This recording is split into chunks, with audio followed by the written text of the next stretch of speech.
আসসালামু আলাইকুম আমার ভাই বোনেরা, তোমরা কেমন আছো? আমি বিশ্বাস করি তোমরা সবাই অনেক ভালো আছো। তোমাদের সবার জন্য অনেক অনেক শুভকামনা আর অভিনন্দন জানিয়ে আমি নাজমুল ইসলাম আবার তোমাদের মাঝে ফিরে আসলাম।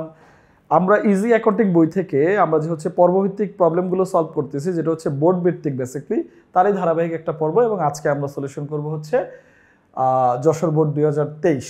ওকে, এটা চমৎকার একটা অঙ্ক, এটার মধ্যে চমৎকার একটা এন্ট্রি আছে, তোমরা খুব পছন্দ করবো আমি বিশ্বাস করি। এবং আমি যেমনটা তোমাদের হচ্ছে ধারাবাহিকভাবে খুব ছোট করে করে একদম ভেঙে ভেঙে প্রত্যেকটা জিনিস শিখাই, যেমন রিলেভেন্ট এবং ইরিলেভেন্ট যে কথাগুলো ওই ম্যাথের সাথে সেগুলোও সব নিয়ে আসি। সো আমি বিশ্বাস করি তোমরা এটা বেশ পছন্দ করবা। সো চলো আমরা শুরু করি, ঠিক আছে? ওকে, এইটা হচ্ছে যশোর বোর্ড 2023। তো অঙ্ক যেমন আমি শুরু করি, শুরু করার আগে তোমাদের সব সময় বলি যে ভাই চলো সবার আগে আমরা হচ্ছে কোশ্চেনগুলো পড়ে নেই। প্রথমে আমাদের বলছে 20 তারিখের লেনদেনের সাধারণ জাবেদা দাখিলা দেখাও। দেন হচ্ছে আমাদের টি ছকে মূলধন হিসাব এবং নগদান হিসাব প্রস্তুত করতে বলছে। উপযুক্ত তথ্যের ভিত্তিতে চলমান জের ছকে প্রাপ্য হিসাব ও ক্রয় হিসাব প্রস্তুত করতে বলছে। প্রাপ্য হিসাব ও ক্রয় হিসাব প্রস্তুত করতে বলছে। তার মানে উপযুক্ত তথ্যের ভিত্তিতে আমার 20 তারিখের লেনদেন সাধারণ জাবেদা আমরা তৈরি করব। দেন হচ্ছে টি ছক করব। টি ছকে আমরা মূলধন হিসাব এবং নগদান হিসাব তৈরি করব। এবং তারপর হচ্ছে আমরা প্রাপ্য এবং ক্রয় হিসাব তৈরি করব চলমান জের ছকে, ঠিক আছে? তাহলে 20 তারিখের যে লেনদেনটা এইটা, চলো এইটা নিয়ে একটু কথা বলবো, 2 মিনিট বাড়তি কথা বলবো, তোমরা একটু মনোযোগ দিয়ে শোনো। এটা হচ্ছে বাট্টা প্রদান 1000 টাকা। দেখো ভাই, বাট্টা হয় দুই রকমের, একটা হচ্ছে কারবারি বাট্টা, একটা হচ্ছে নগদ বাট্টা। একটা হচ্ছে কারবারি বাট্টা, একটা হচ্ছে নগদ বাট্টা। কারবারি বাট্টার অপর নাম ব্যবসায়িক বাট্টা। কারবারি মানে পণ্যদ্রব্য ক্রয় বিক্রয়ের সময় যে বাট্টাটা দেয়া হয় বা ছাড় দেয়া হয় পণ্যের ক্রয় মূল্য থেকে, সেটা হচ্ছে কারবারি বাট্টা। আর তোমার নগদ বাট্টা হচ্ছে টাকা আদান প্রদান করার সময় আমরা যে টাকাটা ছাড় দেই বা পাই সেটা। টাকা আদান প্রদান করার সময় আমরা যে টাকাটা ছাড় পাই বা দেই সেটাকে বলে হচ্ছে কি?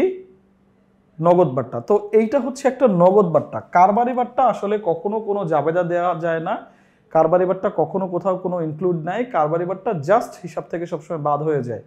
কারবারি বাট্টা আমাদের আর্থিক মানে অ্যাকাউন্টিংয়ে আসলে সরাসরি কোনো ইম্প্যাক্ট ফেলে না, নগদ বাট্টা ফেলে। এটা হচ্ছে একটা নগদ বাট্টা। দেখো, বাট্টা প্রদান করা হলো, এখন কথা হচ্ছে বাট্টাটা আমরা কাকে প্রদান করি? বাট্টাটা আমরা প্রদান করি হচ্ছে প্রাপ্য হিসাব বা দেনাদার হিসাবকে। বাট্টাটা আমরা কাকে প্রদান করি? প্রাপ্য হিসাব বা দেনাদার হিসাবকে। বাট্টা মানে কি? ছাড় দেয়া বা ছাড় পাওয়া, বেসিক্যালি বাট্টা আমরা পাইও। তো যখন আমরা দেনাদার বা পাওনাদারকে আমরা বাট্টাটা দেই বা পাই, তখন আমাদের কি করতে হয়? তখন লজিক্যাল হয়তো এভাবে চিন্তা করো, যখন আমরা হচ্ছে বাট্টাটা দেই তখন হচ্ছে আমরা কোনো আমাদের পাওনাদারের কাছ থেকে আমরা কি করি? সহজ কথা বলে দেই যে ভাই, আমরা বাট্টা যখন পাই পাওনাদার আমাদের বলে দেয় যে ভাই এই টাকাটা আপনি পাবেন না। যখন আমরা দেনাদারকে কোনো ছাড় দিয়ে দিই তখন বলি তোমার এই টাকাটা দেয়া লাগবে না। তো বাট্টা প্রদান করি আমরা দেনাদারকে, আর বাট্টা পাই হচ্ছে পাওনাদারের কাছ থেকে, ঠিক আছে? তো যখন আমরা বাট্টা পাই এটা হচ্ছে আমার জন্য আয়, যখন বাট্টা দেই এটা হচ্ছে আমার জন্য একটা ব্যয়। তাহলে এখানে হয় চাবেদাটা প্রদত্ত বাট্টা, প্রদত্ত বাট্টা হিসাব ডেবিট, প্রদত্ত বাট্টা হিসাব ডেবিট। আর হচ্ছে প্রাপ্য হিসাব ক্রেডিট। প্রদত্ত বাট্টা হিসাব ডেবিট আর প্রাপ্য হিসাব ক্রেডিট। এখন তোমরা আমাকে কোশ্চেন করতে পারো যে ভাই এইটা প্রদত্ত বাট্টা হিসাব ডেবিট আর প্রাপ্য হিসাব কেন ক্রেডিট হইলো? এখন তোমরা আমাকে বলো, বাট্টা কি কখনো আসলে আমরা ক্যাশে কখনো দেই? কাউকে কোনো কিছু ছাড় দিলে, যেমন একটা এক্সাম্পল দিয়ে যদি তোমাদের বলি ভাই, যে ধরো আমি কারো কাছ থেকে 5500 টাকা পাইতাম। আমি এবার বললাম যে ভাই তোর 5500 টাকা দেওয়ার দরকার নাই, তুই এক কাজ কর, তুই আমাকে হচ্ছে 5000 টাকা দিয়ে দে। তা আমরা কি প্রথমে ওর কাছ থেকে 5500 টাকা নিব, দেন আবার 500 টাকা ব্যাক করবে, এমন কিছু হবে? নাকি ডিরেক্ট আমি ওর কাছ থেকে 5000 নিব আর 500 টাকা ওখান থেকে ছাড় দিয়ে দিব? তো এইটা এর জন্য ক্যাশে হয় না, এটা সবসময় ওই দেনাদার বা পাওনাদার ডিরেক্ট কমে যায়। এর জন্য হচ্ছে প্রদত্ত বাট্টা হিসাব ডেবিট, এটা হচ্ছে আমার জন্য একটা ব্যয়। আর প্রাপ্য হিসাব ক্রেডিট, প্রাপ্য হিসাব ক্রেডিট, প্রদত্ত বাট্টা হিসাব ডেবিট আর প্রাপ্য হিসাব ক্রেডিট, ঠিক আছে? ওকে, ডান। এবার আসি, আমাদের ক নম্বরের অ্যান্সার শেষ। এবার আমরা টিচক করব মূলধন এবং নগদান হিসাবে।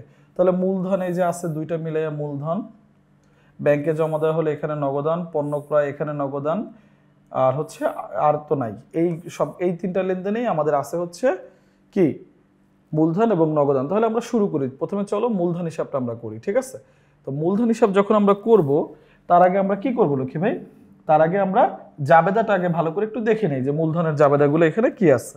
তাহলে মূলধনের এখানে জাবেদা আছে নগদ 80,000 টাকা ও 50,000 টাকার পণ্যদ্রব্য নিয়ে ব্যবসায় শুরু করলো। নগদ 80,000 টাকা এবং 50,000 টাকার পণ্যদ্রব্য নিয়ে ব্যবসায় শুরু করলো। তাহলে আমরা নগদ নিচ্ছি তাহলে নগদান জাবেদাটা করে দেই তোমাদের সুবিধার জন্য, যেন তোমরা আসলে বুঝতে পারো। কিন্তু পরীক্ষার হলে তো আর তোমরা জাবেদা এভাবে করতে যাবে না, তোমরা জাবেদা করবে একদম সিম্পল, নিজের মনে মনে জাবেদা করে খতিয়ান করে ফেলবা, ঠিক আছে। ক্রয় হিসাব ডেবিট, আর সব মিলাই হচ্ছে মূলধন হিসাব ক্রেডিট। নগদান হিসাব ডেবিট, ক্রয় হিসাব ডেবিট, আর মূলধন হিসাব ক্রেডিট। তার মানে এই দুইটা হচ্ছে আমার অপোজিট নাম, আর এই হচ্ছে আমার মূলধন। তো যখন আমি মূলধন হিসাব করব তখন অপোজিট নাম এই দুইটা লিখতে হবে, ঠিক আছে। তাহলে আমরা শুরু করি, চলো। ওকে, সো আমরা হচ্ছে এখন করতেছি খতিয়ান মূলধন হিসাব। তাহলে দেখো টি ছকে করতেছি। টি ছক আমাদের জন্য কি ভাই? টি ছক আমাদের জন্য টি, টি মানে কি? সমান, ঠিক আছে। এই যে তারিখ, বিবরণ, জাবেদা পৃষ্ঠা, টাকা। তারিখ, বিবরণ, জাবেদা পৃষ্ঠা, টাকা, দুই পাশে আমরা সুন্দর করে করছি। এখন তাহলে আমরা করতেছি কি? মূলধন হিসাব। তাহলে মূলধন আমার কি? ক্রেডিট। মূলধন আমার কি? ক্রেডিট। মূলধন আমার কি? ক্রেডিট। মূলধন আমার কি? ক্রেডিট। তাহলে মূলধনের অপোজিট নাম কি আছে? নগদান এবং ক্রয়। দেখো এই যে নগদের টাকা আর ক্রয়ের টাকা মিলিয়ে মূলধন। তাহলে অপোজিট নাম নগদ এবং ক্রয়। ডেবিট নাম কি ছিল? নগদ এবং ক্রয়। আমরা লিখে ফেলছি। দেন আমরা আর কোনো হিসাব কি এই পাশে আছে? নাই। তার মানে এখন আমরা ব্যালেন্স বের করবো। এখন আমরা কি বের করবো লক্ষ্মী ভাই? ব্যালেন্স। ব্যালেন্স বের করলে লক্ষ্মী ভাই, লক্ষ্মী বোন সবাই, ঠিক আছে। আমি কিন্তু অনেক সময় ভাই বলে ফেলি, তোরা আবার রাগ করিস না ভাই বোনগুলো আমার, ঠিক আছে। লক্ষ্মী ভাই, লক্ষ্মী বোন দুইটাই। দেখো তাহলে এবার আমরা ব্যালেন্স বের করবো। তাহলে ব্যালেন্স করার নিয়ম কি? যেটা হচ্ছে আমার, যেটা আমার কি বড়, যেটা আমার বড় সেটা দুই পাশে বসে খতিয়ানে টি ছকে। তাহলে বড় কোনটা? 1,30,000। দুই পাশে বসে ডাবল ক্লোজ, দুই পাশে বসে ডাবল ক্লোজ, শেষ, ক্লোজ করে ফেললাম। এখন তো ব্যালেন্স সিডিবিডি আমাকে আনতে হবে। তাহলে সিডি কোন পাশে? এই দেখো মাসের শেষ তারিখ দিয়ে ব্যালেন্স সিডি এই পাশে, কারণ এই পাশে পুরোটাই ঘাটতি, পুরোটাই আমার জন্য কি? ঘাটতি, পুরোটাই আমার জন্য ঘাটতি। তাহলে এটা হচ্ছে আমার ব্যালেন্স সিডি, ঠিক আছে, ডান। এবার আসি, এইটা যেহেতু আমার ব্যালেন্স সিডি, এইটা হয়ে যাবে এবার পরের পাশে কি? Balance BD. এটা হয়ে যাবে পরের মাসে ব্যালেন্স বিডি, পরের মাসের 1 তারিখে 2022 সালে। এইটাই হচ্ছে তোমার টি ছকের রুলস। যেটা বড় সেটাই দুই পাশে, যে পাশে যতটুকু ছোট সেটা হচ্ছে ব্যালেন্স সিডি, আর এটা হয়ে যাবে পরের পাশে ব্যালেন্স বিডি, ডান। ওকে, এবার আমরা আসি নগদান হিসাব। এবার আমরা আসি কি? নগদান হিসাব। নগদান হিসাব তাহলে কি কি আছে চলো আমরা একটু নগদান হিসাবটা দেখে আসি। নগদান হিসাব কোনটা কোনটা আছে? নগদান হিসাব মূলধনের এখানে আছে নগদান 80,000, ব্যাংকে জমা দেওয়া হলো। তাহলে ব্যাংকে জমা দেওয়া হলো, এটা আমাদের আছে, এখানে তো আমরা করছি। তাহলে ব্যাংকে জমা দিল তখন কি হবে? ব্যাংকে জমা দেওয়া হলে হবে ব্যাংক হিসাব, ব্যাংক হিসাব ডেবিট, আর হচ্ছে তোমার নগদান হিসাব ক্রেডিট। ব্যাংক হিসাব ডেবিট, নগদান হিসাব ক্রেডিট, ব্যাংক হিসাব ডেবিট, নগদান হিসাব ক্রেডিট, ব্যাংক হিসাব ডেবিট, নগদান হিসাব ক্রেডিট, ডান। এরপরে আরেকটা আছে পণ্য ক্রয় করা হলো। পণ্য ক্রয় করা হলো, পণ্য কি করা হলো? ক্রয় করা হলো। পণ্য ক্রয় করা হলে তাহলে এটার জাবেদা কি? ক্রয় করা হলে ক্রয় হিসাব ডেবিট, আর হচ্ছে নগদান হিসাব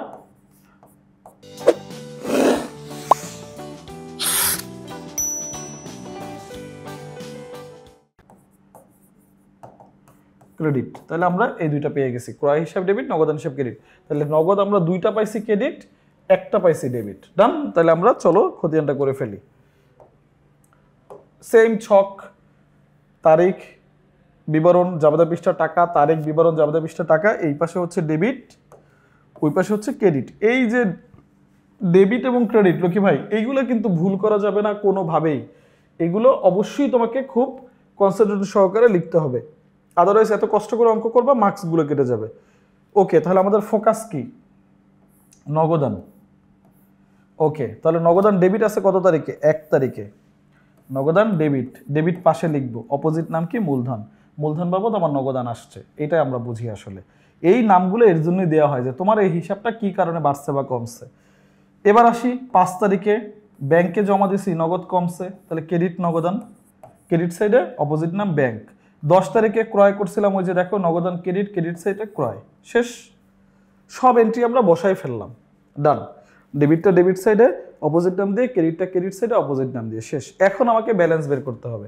তাহলে কোন পাশ বড়? এখানে হচ্ছে 80,000, ওখানে হচ্ছে 50,000। বড় কোনটা? টি ছকের রুলস অনুসারে যেটা বড় সেটাই দুই পাশে। তাহলে এই যে 80,000 দুই পাশে আগে ব্যালেন্স নাম দিয়ে বসাই দিলাম, কাইন্ড অফ। এবার তাহলে এইখানে যেহেতু আমার 50,000, তাহলে এখানে ছোট কত?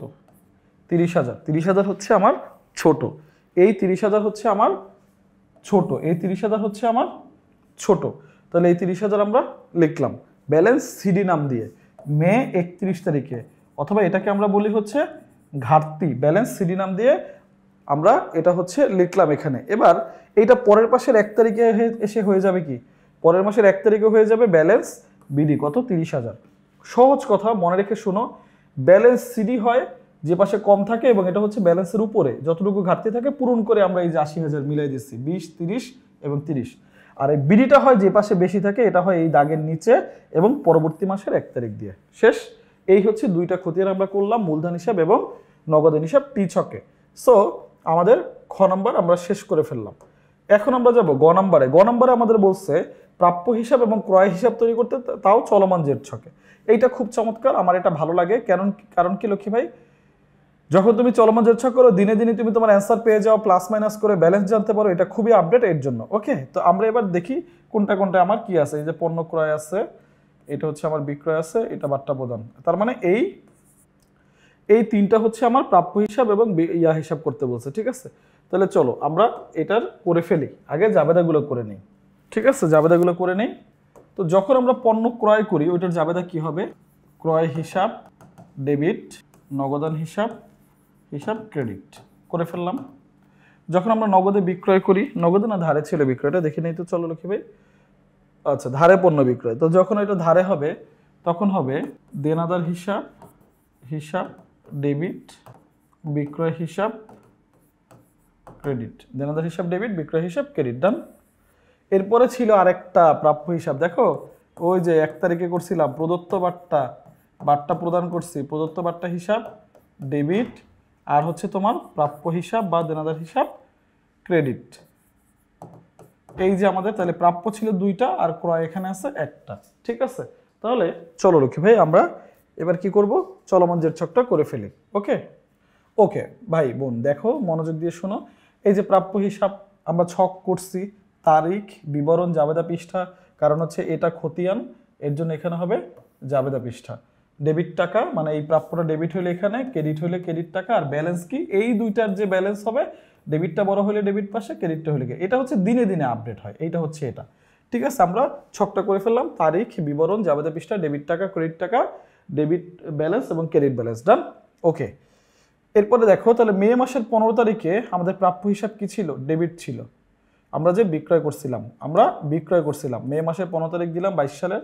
অপোজিট নাম যেহেতু প্রাপ্য হচ্ছে ডেবিট, অপোজিট নাম বিক্রয় লিখছি, টাকাটা ডেবিটে লিখছি, তাহলে ব্যালেন্সটাও গিয়ে ডেবিটে, শেষ। ওকে, এরপরে কি আছে দেখো, প্রদত্ত বাট্টা। ওই সময় প্রাপ্য হিসাব ক্রেডিট ছিল, আমরা জাবেদা করে আসছি তখন দেখছি। তাহলে এই যে আমার প্রাপ্য হিসাব, এইটা এবার আমার কি? ক্রেডিট। তাহলে টাকা যাবে কই? ক্রেডিটে। অপোজিট নাম কি আছে? প্রদত্ত বাট্টা।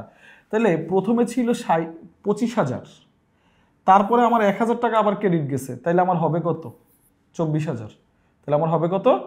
24,000। তাহলে দেখো 25 ছিল, 1,000 চলে গেল, 24,000। যদি এটা এখানে আসতো তাহলে যোগ হয়ে হইতো 26,000।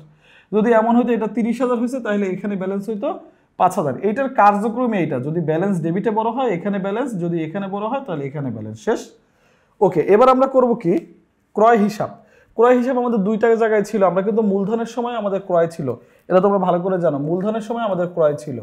তাহলে ওখানে ক্রয় ছিল ডেবিট আর মূলধন ছিল ক্রেডিট, তাহলে ক্রয় আমাদের কয়টা? 2টা। ক্রয় আমাদের কয়টা? 2টা। তাহলে 1 তারিখে আমাদের কি ছিল? ক্রয় ডেবিট। সেম ভাবে ছক করছি, তারিখ, বিবরণ, জাবেদা পৃষ্ঠা, ডেবিট টাকা, ক্রেডিট টাকা, হিসাবের কোড নং, ডেবিট জের এবং ক্রেডিট জের, সেম ভাবে আমরা ছক করে ফেলছি না? করে ফেলছি। তাহলে 2022 মে 1 ক্রয়, এই ক্রয় হচ্ছে ডেবিট, তাহলে অপোজিট নাম মূলধন লিখছি, টাকাটা ডেবিটে বসাই দিছি, ব্যালেন্সও আমার ডেবিটে চলে গেছে, শেষ। এরপরে আবার আমি ক্রয় করছি নগদে, কত তারিখে? মে মাসের 10 তারিখে। ওইটার জাবেদা কি ছিল? ক্রয় হিসাব ডেবিট, নগদান হিসাব ক্রেডিট। তাহলে ক্রয় কি? ডেবিট, অপোজিট নাম বসছে কি? নগদান, মানে ক্রেডিট নাম। এবারও টাকাটা ডেবিটে চোখ করে হয়ে গেছে কত 70,000। এইটাই হচ্ছে চলমান জেড ছকের আসলে মজা। চলমান জেড ছক তোমাকে প্রত্যেক দিনের ব্যালেন্স প্রত্যেক দিন আপডেট করে দিয়ে দিচ্ছে ভাই। এটা খুবই এক্সক্লুসিভলি আমার ভালো লাগে এবং এটা তোমাদেরও পছন্দ হওয়া উচিত, ঠিক আছে? তাহলে দেখো আমরা হচ্ছে প্রাপ্য হিসাব এবং ক্রয় হিসাব চলমান জেড ছকে করে ফেলছি। ওকে, সো আমি বিশ্বাস করি তোমরা এটা ভালো করে বুঝতে পারছো। সো আমরা হচ্ছে গিয়ে এই যে যশোর ভোট 2023 এটা আমরা শেষ করে ফেললাম এবং আমি বিশ্বাস করি তোমরা সবাই এটাকে খুব ভালো পছন্দ করছো, ভালো করে করবা, প্রচন্ড রকম ভাবে করবা এবং নিজেকে একটা এক্সট্রিম পর্যায়ে নিয়ে যাবা ভাই। আর অ্যাকাউন্টিং হচ্ছে মজা, যখন তুমি আসলে তুমি সিক্স সেন্সটা কাজে লাগাইতে পারবা, যখন তুমি তোমাকে ধরে ফেলতে পারবা যে এক্স্যাক্টলি এভাবে আমার সাথে গেম হচ্ছে, ইভেন তুমি যখন তোমার রিয়েল লাইফের সাথে রিলেট করতে পারবা, দেন তুমি অ্যাকাউন্টিংয়ে চরম মজা পাবা, ঠিক আছে? এটা তখন আর তোমার মুখস্থ করার কোনো টার্ম থাকে না, তখন তুমি অটোমেটিক তোমার মতো করেই করতে পারবে, ঠিক আছে? সো তোমাদের সবার প্রতি অনেক অনেক শুভকামনা জানিয়ে আমি নাজমুল ইসলাম তোমাদের কাছ থেকে বিদায় নিচ্ছি। ইনশাআল্লাহ আমার ভাই বোনের সবার জীবন অনেক সুন্দর থাকুক, অনেক ভালো থাকুক। তোমাদের সবার প্রতি আমার মন থেকে অনেক দোয়া। সবার যে স্বপ্ন, সবার যে একটা ইচ্ছা জীবনে যে আমার বাবা মার মুখ উজ্জ্বল করি, আমি বিশ্বাস করি তোমরা সেটা করবা। এবং একটা কথা হচ্ছে ভাই, এখন যে একটা ট্রেন্ড চলে যে পড়ালেখা করে আসলে কি হয়, ভাই পড়ালেখা করে আসলে কি হয় সেটার ব্যাখ্যায় আমি যাব না, কিন্তু পড়ালেখা না করলে অনেক কিছুই হয় না। সো অ্যাটলিস্ট পড়ালেখা করো, তারপরে জীবন নির্ধারণ করবে কি হবে না হবে। কারণ শিক্ষা তোমাকে হচ্ছে তোমার চোখ খুলে দিবে, দুয়ার খুলে দিবে, যেটা তুমি আসলে হচ্ছে হয়তোবা কাইন্ড অফ তোমার ইয়ার জন্য পারবা না, যেটা পড়ালেখা ছাড়া তোমার লাইফে থাকবে। তোমাকে ডিফারেন্সিয়েট এখান থেকেই হবে। আর ইনকামের সাথে আসলে পড়ালেখা মিলে কোনো লাভ নাই, কারণ ইনকাম ইনকামের মতো, আর লাইফের তোমার ব্যালেন্সড শিক্ষা সেটা আলাদা। তো তোমাদের সবার জন্য অনেক অনেক শুভেচ্ছা, অভিনন্দন জানিয়ে আমি নাজমুল ইসলাম আজকে তোমাদের কাছ থেকে বিদায় নিচ্ছি। সবাই ভালো থাকো। আসসালামু আলাইকুম।